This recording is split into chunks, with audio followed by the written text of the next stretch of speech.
Esse vídeo ali é para o Olavo Bainchi que cauquel. Imigrante que me sido Oscar na Cabo Verde. Imigrante que já vive na Cabo Verde. Eta que vai ter um investimento na Cabo Verde. Eta que vai ter Oscar, não. Eta que tem investimento que é para ganhar dinheiro.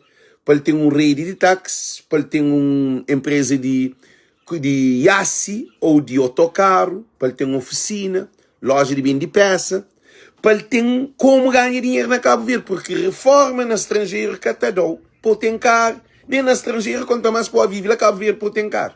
Imigrantes, estabelece bem claro, e depois, que leva o bucar para Cabo Verde, que eles dão isenção, que o Olavo você está conta mentira, é chapa verde, porque você pode vender. E depois, a hora que você compra carro ali na América, você tem que pagar total ou na Europa, total para puxar sei que de América ou de Europa para Cabo Verde.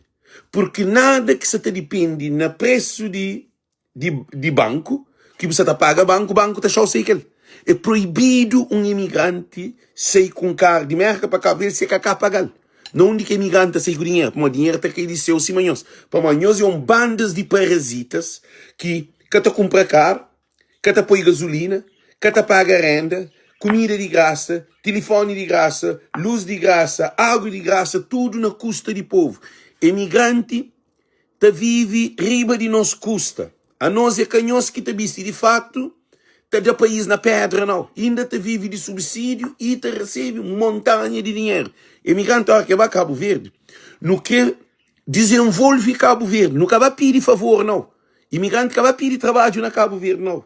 Imigrante tem que levar uma indústria, uma fábrica, uma empresa que para o povo pode também viver dele.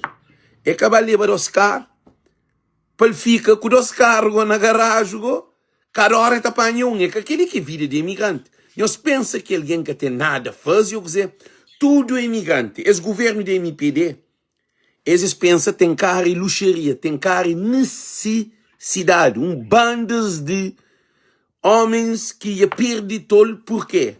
Esse que tem cabeça porque Francisco Carvalho de Acabarajaço, que é fresh one, transição de carro na Cabo Verde, cabo que chapa matrícula verde, troca de papel, 210 conto, que ele que não quer para tudo alguém pode mandar carro, hora que quer, paga-se coisa normal e tudo alguém para conduzir carro de companheiro. Nós é abusado, pá. Mas 2026 ali, tudo para rua. Thank you, Deus conosco. Tchau, tchau.